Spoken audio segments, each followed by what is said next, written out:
Welcome to the Capital Gains Tax Solutions podcast, where we believe most high net worth individuals and those who help them struggle with clarifying their capital gains tax deferral options. Not having a clear plan is the enemy, and using a proven tax deferral strategy such as the Deferred Sales Trust is the best way for you to grow your wealth. Hey, I'm your host, Brett Swartz. In each episode, I'm joined by some of the best real estate minds, financial minds, and wealth advisors in the world, where they share their ideas, deal stories, and inspiration, so together we can make complex tax deferral strategies simple and passive income plans achievable. I'm excited about our next guest. He has a really kind of an amazing story here. A 30-year career as an elementary school teacher, and when he graduated from college. Or at least he thought he was headed for that. But who could predict the kind of the state funding cycles when they have a career planned in public service?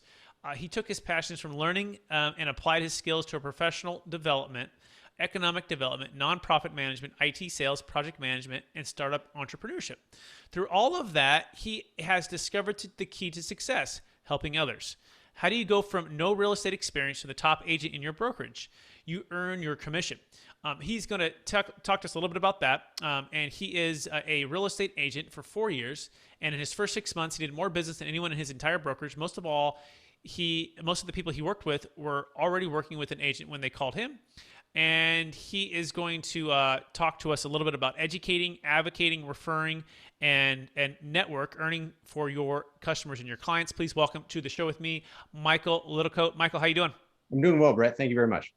Excellent. Hey, thanks for being here. Would you give our listeners a little bit more about your background and your current focus? Oh, sure. So like most people, when you start out at 16 and decide what you want to be when you grow up, I knew exactly what I was going to be. I was going to be a public school teacher. I was going to have a Mr. Holland's Opus moment. I was going to retire and have all these kids come and say hi and greet me and stuff. And in Washington State, at the time I graduated, they had this great program, which was, well, let's reduce student-teacher class size ratios. The problem was they pumped a bunch of money into public education, but they didn't build any more classrooms. So I was one of several cohorts of young teachers coming out. We only got 1 year non-continuing contracts. So the federal money or the state money dried up for that program. And we were told, hey, you can't be a classroom teacher. And also half of you need to go find other careers because there's not enough room for you in the sub pool. None of you would make a living. So at that point, I had entrepreneurship really thrust upon me, discovered professional development, coaching, working for other organizations, helping people with life skills, job skills, certificate classes, that sort of stuff. That took me down a bunch of other paths and wound up in real estate completely by, well, you don't accidentally take your real estate broker's test. What happened though was I had family that was they had done all the research for a big development, 80 acres, that was going to be the largest outdoor development, youth development area here in the Pacific Northwest. They did everything. They found the seller. They put everything together. They did all the paperwork. They did everything. A realtor showed up, put his name on it, turned it in. They saw the size of that commission check and they went, that needs to stay in the family. That needs to be something that we are a part of. So they asked me if I'd go get my broker's license. I said, yeah, sure, not a big deal. 90 hours later, I went, was doing the typical thing of door knocking and helping people and that sort of stuff. And I struggled in residential a lot. And the reason for that was I realized that I don't control the product. At that point, the product I thought was, oh, it's the houses. Well, I don't really control the houses that are on the market at a given time. And I thought, oh, well, it must be the buyers or the sellers. Well, again, you don't really control when somebody's ready to make that life choice. And so I realized that I am the product. Well, if I'm going to be the product, then I have to be somebody that is able to explain the world around me, what's going on, and help people make a decision that they feel good about doing with me.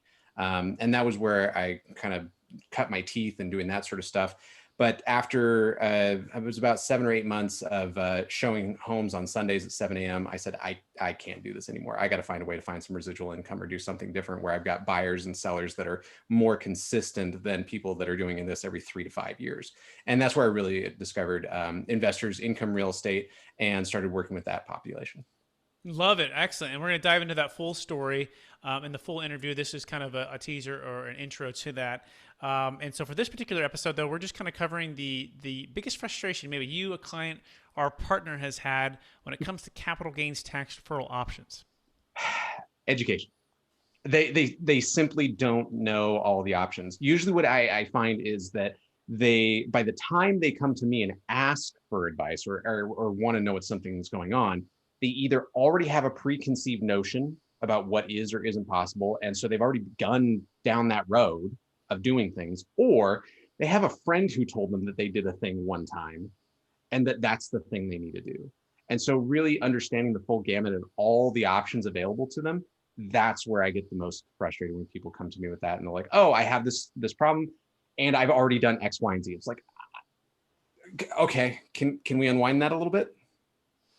You nailed it on the head, right? And that's really, by the way, that's part of what we do. Capital Gains Tax Solutions, plural with an S, because there are a number of proven track record, proven tax deferral strategies that have different outcomes or similar outcomes, but different things for different people. And so knowing your options, having clarity on that, having the education and pre-planning is really the key, right? Because once you sell, and if you haven't done something, you're probably paying the tax. Unless you're in a 1031, then we can save a failed 1031 exchange. By the way, you can go to capitalgainstaxsolutions.com to learn more about your options, whether that be a deferred sales trust, 1031 exchange, opportunity zone, charitable remainder trust, Delaware Statutory Trust. Those are just a few to name. A few different options. So that being said, Michael, for those who want to get in touch with you or are looking for a commercial real estate or a residential broker, and I believe you're in Yakima, Washington, right? Is that the area you serve? What's the best place for them to reach out to you? They can reach out to me at michael@dissectingadeal.com. And they can also find us. We run the Yakima chapter of Fixated on Real Estate for investors that are looking to connect with other people and find other badass people looking to grow their wealth. Beautiful. Love that. Yeah. Connect with Michael. And what's the website there again, Michael? Fixatedonrealestate.com. Perfect. Awesome. All right. Well, thanks everyone for listening. And you can go to capitalgainstaxsolutions.com too if you need any help selling a highly appreciated asset. And look for the full episode to drop here with Michael here soon on iTunes and Spotify.